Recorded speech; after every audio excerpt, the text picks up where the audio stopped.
ये जो CPP number 24 था, जिसने भी टेस्ट नहीं दिया हो वो बाद में ट्राई कर ले। इसके आंसर्स वैसे मैं एक बार बोर्ड पे लिख देता हूं, बाकी डिस्कस हम करवा चुके हैं आपको अभी सारा, जो रिकॉर्ड नहीं किया है। 4th B, 5th C, 6th B, 7th C, 8th A, 9th A and 10th A. ये आंसर्स हैं, ये आप देख लेना। ये सीपीपी इस वीडियो के साथ मैं लिंक भी कर दूंगा। और अभी हम आगे बढ़ते हैं। हमारा जो अगला काम होगा, next topic, motion in a plane को अब दूसरे लेवल पे लेके चलेंगे। अभी केवल एक हाइट से आपने थ्रो किया। देखिए, आपने पहले पढ़ा motion in a plane general, कोई प्रोजेक्टाइल की तरह नहीं, general, radial acceleration, tangential acceleration, radius of curvature, ये सब बातें, rate of change of speed, rate of change of velocity. फिर हम उसे स्पेशल प्रोजेक्टाइल की तरफ लेके गए और हमने पहले सीखा horizontal projection from some height. अब अगला जो आज का हमारा टॉपिक होगा, that will be angular projection, लेकिन हाइट से नहीं, ग्राउंड से। हम धीरे धीरे आगे बढ़ रहे हैं, आप इन सारी चीजों को समझते चलें। नेक्स्ट जो टॉपिक है that is angular projection from ground.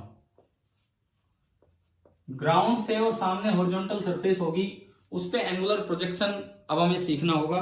इस पे ध्यान देंगे अब आप लोग।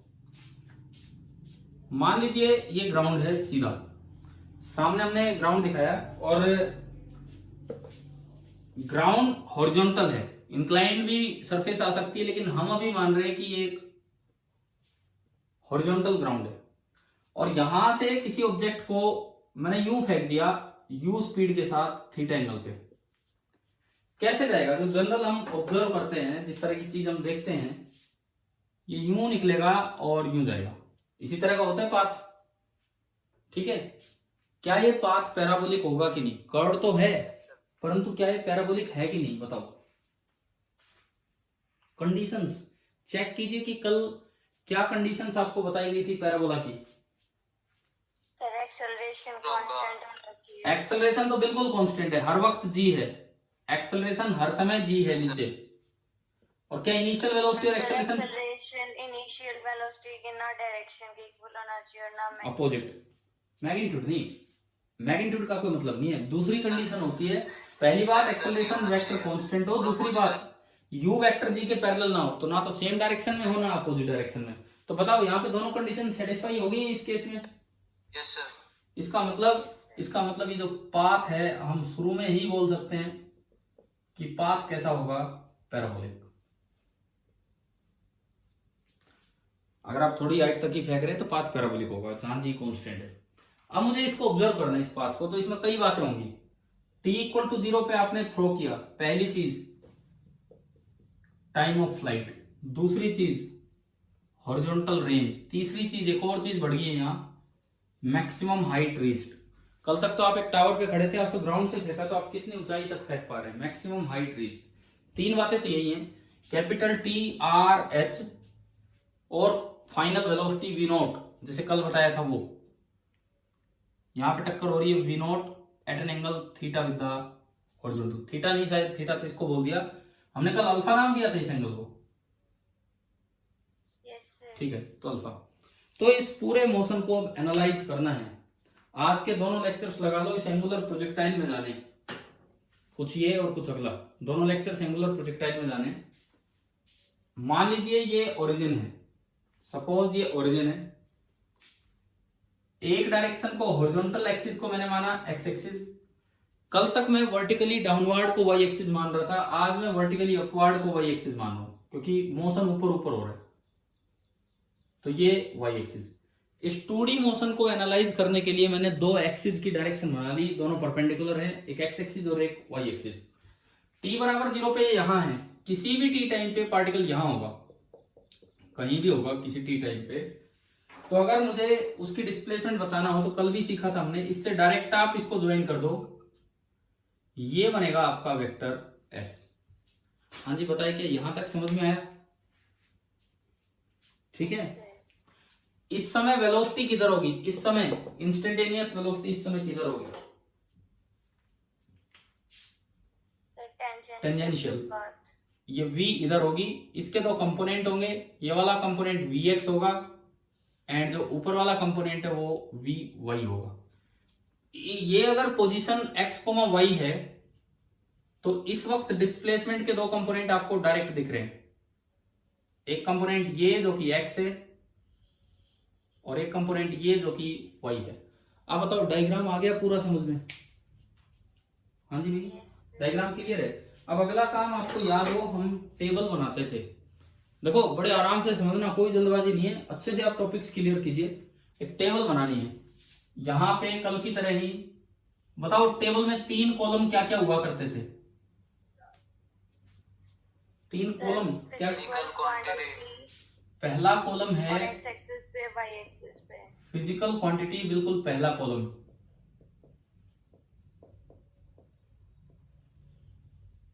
नेक्स्ट है क्लियर कम आ रहा है, ये क्या? क्लियर कम आ रहा है सर। क्या कम आ रहा है? दोबारा बोलो, क्या कह रहे हो? क्लियर नहीं आ रहा मतलब दिख नहीं रहा कि समझ नहीं आ रहा? सर कई वर्ड धुंधले दिख रहे हैं। भाई सबको नहीं दिख पा रहा क्या, या किसी को क्लियर नजर आ रहा है? ये क्लियर है। लो मैंने थोड़ा और बड़ा कर दिया, अगर आपको वहां से दिख जाए तो। जिसको थोड़ा भी डाउट हो अभी कोशिश करो, मैं बोल भी रहा हूं साथ साथ कि मैं बोल रहा हूं ये कंपोनेंट लिखा है तो कंपोनेंट ही, अगर ना भी दिखे तो। और नीचे इसके बाद वीडियो लेक्चर होगा, उससे आप क्लियर कर सकते हैं क्या बचा है क्या नहीं। अब चलिए, कल जो क्वांटिटी आप लिखते थे दोबारा से मैं वो लिख रहा हूं। फिजिकल क्वांटिटी पहली हम लिखा करते थे u, तो उसका x कंपोनेंट क्या होगा? ux कितना होगा और uy कितना होगा? आज बताइए, यहां से देख के बताइए, यहां से ux कितना होगा और uy कितना होगा? बोलिए। सर ux ही होगा। ux ही होगा? ये कैसा जवाब है? अरे ux ही होगा, लेकिन कितना होगा u और थीटा की टर्म्स में, ये बताओ आप मुझे यहां से देख के। u और थीटा की टर्म्स में कल तक क्या हो रहा था कि u पूरा पूरा x में था, तो ux u हो गया था और uy 0 हो गया था। क्या हमने वेक्टर में कंपोनेंट करने सीखे हैं? थीटा वाली साइड क्या होता है कंपोनेंट? थीटा वाली साइड कंपोनेंट क्या होता है? मैं लिखता हूं, आप फिर समझ लो। u cos थीटा एंड दूसरी साइड होता है u sin थीटा। बताएं क्या वेक्टर में सीखे हैं क्या ये? क्या हमें ये चीज आती कि थीटा वाली साइड कंपोनेंट cos थीटा होता है और दूसरी side sin theta? Yes sir. तो आ गया पहला समझ में कि कैसे लिखा।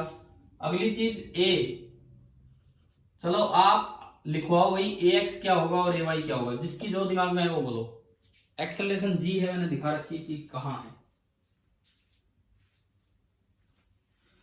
बताइए ax क्या होगा और ay क्या होगा?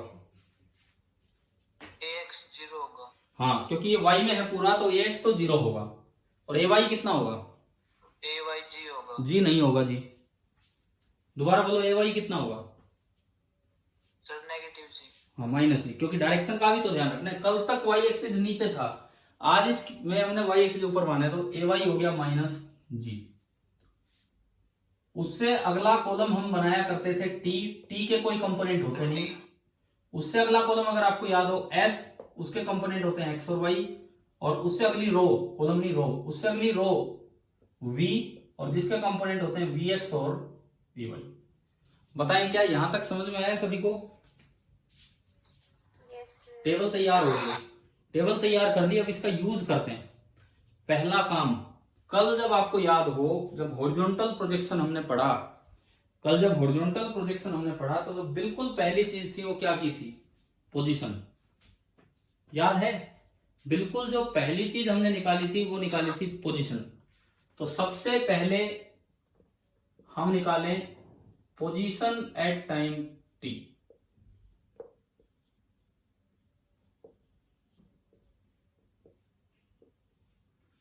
हाँ जी भाई, कौन सी इक्वेशन का यूज किया था जिसको एक बार x के लॉग लगाया, एक बार y के लॉग?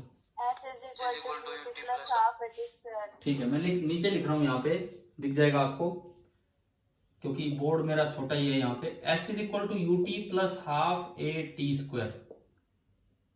एक बार लगवाओ इसे अलोंग एक्स एक्सिस, देख के, वहां से देख के। एस की जगह क्या आएगा? एस की जगह एक्स, आगे बोलो, is equal to u cos theta into t, आगे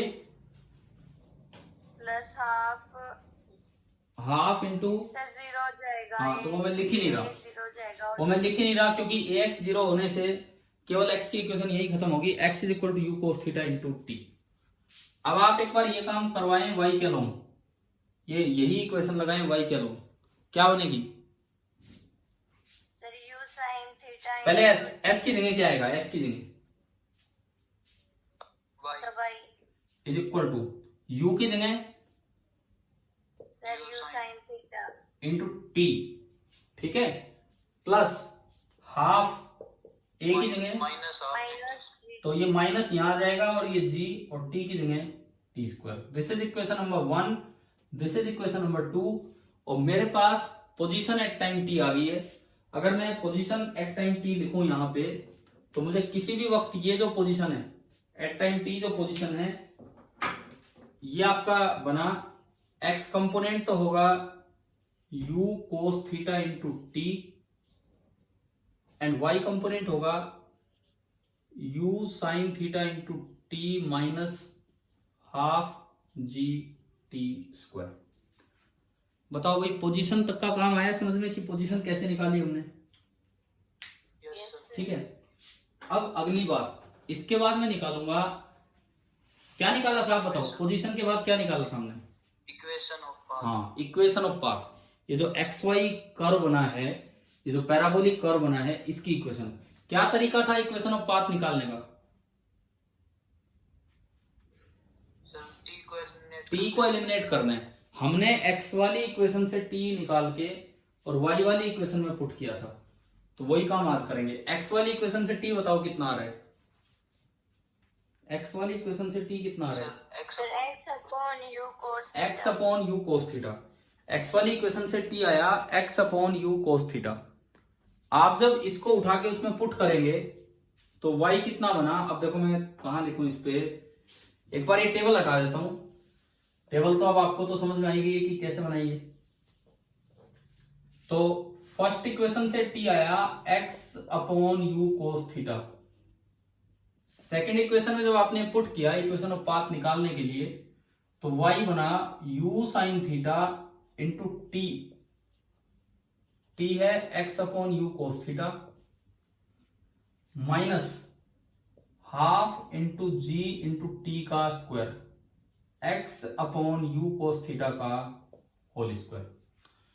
तो जो मेरे पास इक्वेशन ऑफ पाथ मुझे नजर आए यहां से, y इज इक्वल टू, देखिए u से u गया, फर्स्ट टर्म क्या बनी बताओ? फर्स्ट टर्म क्या बन रही है? Sine theta upon cos theta x, यानी कि x sine tan theta theta. Upon cos theta tan. तो फर्स्ट टर्म आपकी बनी x tan theta minus g upon 2u square cos square theta into x square. आपको ये बात याद रखनी है, ये इक्वेशन याद रखनी है, बिल्कुल एज इट इज ये पूरी इक्वेशन याद रखनी है कि इस तरह के पैराबोलिक पाथ में जो एंगुलर प्रोजेक्टाइल दिया जाता है ग्राउंड से, उसमें इक्वेशन ऑफ पाथ होती है y is equal to x tan theta minus g upon 2u square cos square theta into x square. एक बार कोई बच्चा ये बता दे कि कल वाली इक्वेशन ऑफ पाथ क्या आई थी? कल वाले, कल डायरेक्ट आया था y is equal to something into x square g upon y is equal to g upon 2u square into x। कल ऐसा पैराबोला था, y बराबर के एक्स स्क्वायर जब पैराबोला होता है तो ये जो वर्टेक्स है बिल्कुल बीच में था। आज वर्टेक्स थोड़ा आगे शिफ्टेड है तो यहाँ एक्स स्क्वायर भी है और एक्स भी है, पर मैं ये नहीं पढ़ाऊंगा आपको बिकॉज ये तो कोऑर्डिनेट ज्योमेट्री की बातें हैं। आप जब मैथमेटिक्स में अपनी कोऑर्डिनेट ज्योमेट्री पढ़ेंगे तब ये बातें कर लेंगे, अभी उन चीजों पे नहीं जाना है, क्योंकि मैंने ये चीज थोड़ा बहुत कभी पहले बताई थी लेकिन अभी उन पे नहीं जा रहे हैं। तो ये भी एक इक्वेशन ऑफ पैराबोला है और आपको याद रखनी है कि अगर हॉरिजॉन्टल के साथ थीटा एंगल पे प्रोजेक्ट किया है तो इक्वेशन ऑफ पाथ होती है y equal to x tan theta minus g upon 2u square cos square theta into x square. लेकिन एक बात का ध्यान रखना, ये एंगल वर्टिकल से नहीं है, ये एंगल किससे लेना है? ये जो एंगल लेना है हॉरिजॉन्टल से। कई बार क्वेश्चन में चालबाजी करके वर्टिकल से एंगल दे देते हैं, जैसे 30 डिग्री, और बच्चे जल्दबाजी में यही फॉर्मूला लगा गए और एक्स थीटा की जगह 30 रख दिया। अगर वर्टिकल से 30 है तो हॉरिजॉन्टल से कितना बचेगा वो? 60। अगर वर्टिकल से 30 है तो हॉरिजॉन्टल से 60, तो आपको फिर थीटा 60 रखना होगा। अब आप बताओ कि आपको क्या दो बातें समझ में आई? एक तो पोजीशन एट टाइम टी, एक तो ये, और दूसरा इक्वेशन ऑफ पाथ। चलो मैं आगे बढ़ूं इसमें। अब मैं निकालना चाहूंगा इसमें टाइम ऑफ फ्लाइट। इन दो चीजों के बाद अब हम निकालेंगे time of flight, capital T. ये निकालना मुझे टाइम ऑफ फ्लाइट। तो कैसे, थोड़ा सा अंदाजा लगाओ। कल जब वो जमीन पे टकराया था तो वाई कितना हो गया था? कल जब वो ऊपर से फेंका था, जमीन पे टकराया था, तो वाई कितना हो गया था टक्कर के समय? अरे नहीं, एच हुआ था, एच। जब वो जमीन पे टकराया था तो वाई हुआ था एच, और फिर हमने वाई वाली इक्वेशन में at t equal to capital t y equal to h रख दिया था। ध्यान है ना? ध्यान है कि नहीं? आज देखो, आज जब ये जमीन पे टकराएगा तो वाई कितना होगा बताओ, यहां से देख के। इस जगह का वाई कोऑर्डिनेट कितना है? बोलो यार, आज जब ये जमीन पे टकराएगा तो वाई कोऑर्डिनेट कितना होगा इसका? बोलिए। नहीं, दोबारा बोलो, ध्यान से देखो। ये एक्स एक्सिस है, वाई एक्सिस है। इस जगह का वाई कोऑर्डिनेट कितना है? मैं बस ये पूछ रहा हूं आपसे, इस जगह का y coordinate. This point is lying on the x axis. कितना है वाई कोऑर्डिनेट? 0। इस जगह के कोऑर्डिनेट हैं कैपिटल R, 0। दिख रहा है ना यार ग्राफ में? इतना तो हम देखना जानते ही है ना। तो आज टाइम ऑफ फ्लाइट निकालने के लिए आप y को 0 कर दीजिए, और उससे जो टाइम आएगा वो टाइम ऑफ फ्लाइट है। y की इक्वेशन ये रही, इक्वेशन नंबर 2। तो y की जगह आपने 0 किया, is equal to u sine theta into u sine theta into t. देखो मैं कुछ नहीं कर सकता हूं इन चीजों का, किसी को तो सुन रहा होगा साफ? बस तो भाई ये नेटवर्क वाली बातें मेरे हाथ में नहीं है, आप चलने दो इस क्लास को। जिसको जो प्रॉब्लम आती है वो वीडियो लेक्चर में देख लिया करो, अगर कहीं कुछ मिस हो जाता है तो उसी जगह जाके नहीं सर, कभी कभी देखो। तो देखो अभी y 0 रखा, u sine theta t minus half G T square. मैं अगर यहां से t सोल्व करूं, मैंने t कॉमन लिया, तो ये बचा u sine theta minus g by 2 into t equal to 0। अब ये चीज 0 होने का मतलब है या तो ये 0 होगा और या ये 0 होगा, आइदर t 0। बताओ क्या t इक्वल टू 0 पे y 0 था? आप बताएं खुद सोच के समझ के, यहां से देख के, क्या t इक्वल टू 0 पे y 0 था कि नहीं था? तो वो तो था ही, वो तो आना ही था। दोबारा y यहां 0 होगा, और आपने इसको 0 किया, u sine theta minus g by 2 into t equal to 0। अगर आप यहां से t निकालेंगे तो आप सोल्व करेंगे तो आ रहा है u साइन थीटा उधर गया और 2 बाई जी मल्टीप्लाई होगा, तो ये आ गया 2u साइन थीटा बाई जी। दोबारा इसको देखा तो ये आया 2u साइन थीटा बाई जी। और दोबारा कब y 0 हुआ है? जब t कितना है? Capital T। भाई मैंने y को 0 किया, मेरे पास दो रूट्स आ गए, इस क्वाड्रेटिक इक्वेशन के दो रूट्स आ गए।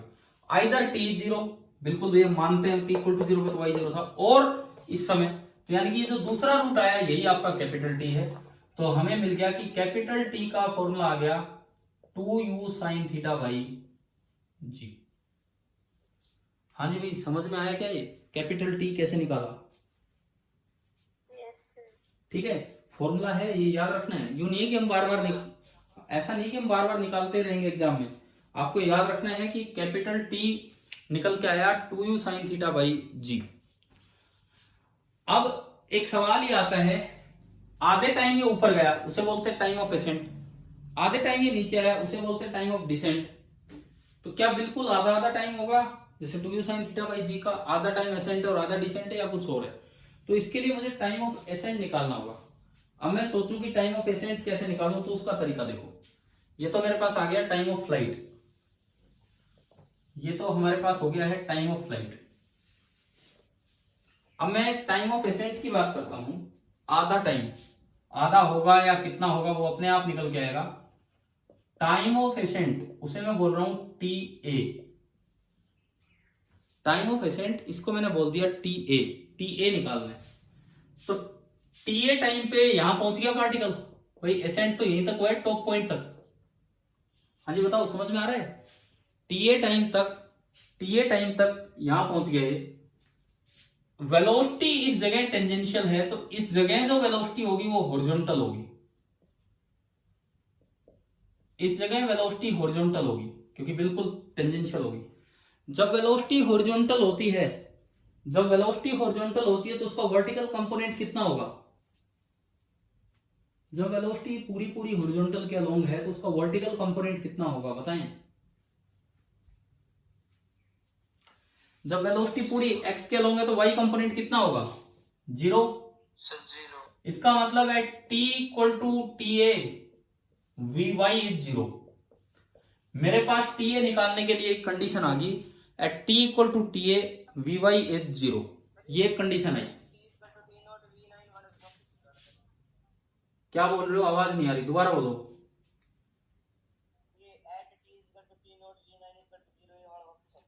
अच्छा टी नॉट नहीं, मैं टी ए बोल रहा हूं। पहले तो ये सुने, टाइम ऑफ एसेंट है।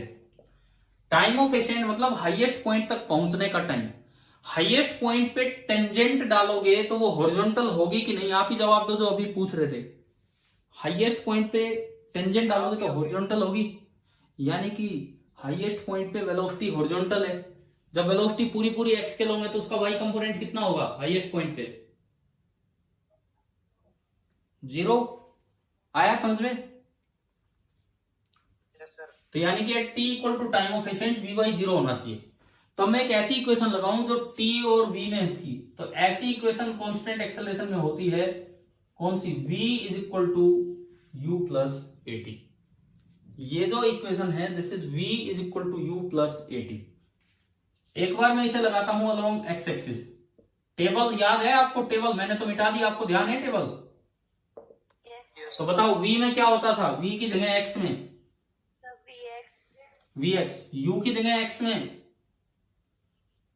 u cos theta, u cos theta, a की जगह x में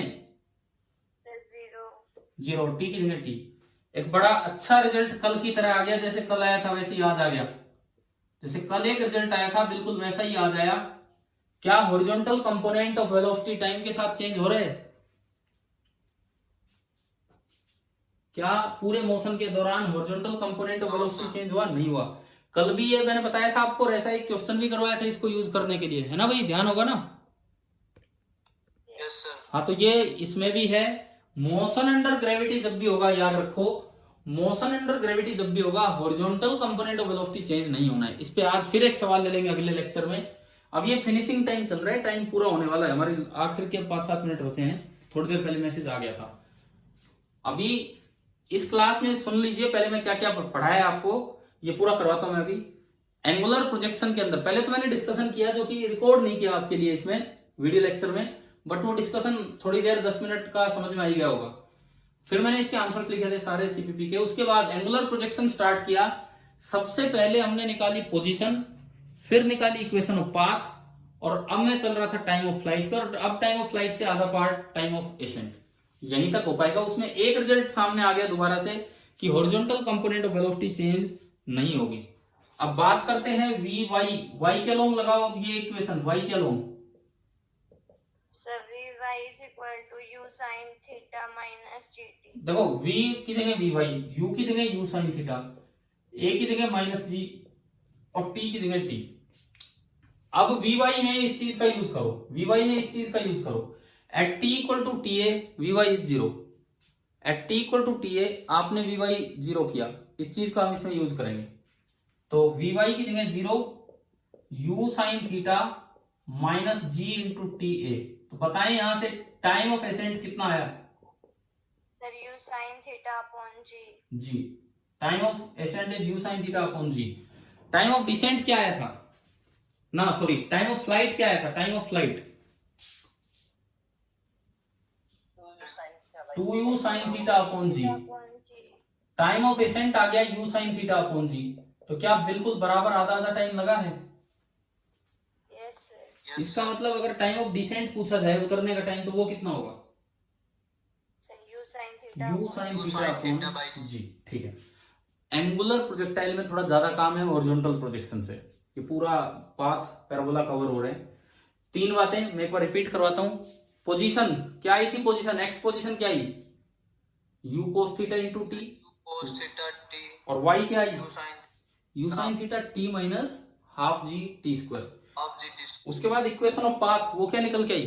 y इज इक्वल टू, बोले, x tan theta minus g upon 2u square cos square theta into x square. ठीक है ना? ये पैराबोला की ये इक्वेशन है। तीसरी बात, टाइम ऑफ फ्लाइट क्या निकल के आया? बोर्ड पे है 2u साइन थीटा बाई जी। और चौथी बात, टाइम ऑफ एसेंट और टाइम ऑफ डिसेंट उसके आधे आधे होंगे। चलो, ये क्लास यहाँ तक समझ में आ गई होगी। अब जो अगली क्लास होगी थोड़े गैप पे, अभी नहीं मैं ले रहा हूँ, पहले मैं थोड़ा फोन भी चार्ज नहीं, और इसको ये अपलोड भी कर दूंगा। आप अगली क्लास से पहले ना एक काम तैयार करके रखें, वो टेबल तैयार करके रखें खुद अपने कॉपी पेन में। लिया होगा शायद, बना ली होगी आपने, अभी तक नहीं भी बनाई है तो वो तैयार करके रखें, ताकि इससे आगे मैं काम आगे बढ़ाऊं। अगली क्लास में हम आर निकालेंगे, हम एच निकालेंगे, और हम और चीजों पे चलेंगे। यानी कि एंगुलर प्रोजेक्टाइल का पार्ट सेकंड अब नेक्स्ट क्लास में होगा। ये आपका था पार्ट फर्स्ट। आ गया यहां तक समझ में? ठीक है। अभी नहीं, मैं जो अगली क्लास है नियरली 1 बजे के आसपास स्टार्ट करूंगा, 1 से और 1:40 हो जाएगी। तब तक आपके पास लगभग 1 घंटा है। आप रेस्ट कीजिए, या एक बार ये रिवाइज कर लेना कि ये क्या बताया क्या नहीं, या कोई खुद ट्राई करना चाहे तो आर और एच एक बार निकालने की कोशिश कर सकता है। हम 1 बजे दोबारा मिलेंगे, 1 से 1:40 आपकी ये क्लास होगी। फिर आप आज शाम तक फ्री हैं, कल तक फ्री है। फिजिक्स का आज मैं और कुछ नहीं दे रहा हूं। ठीक है, थैंक यू।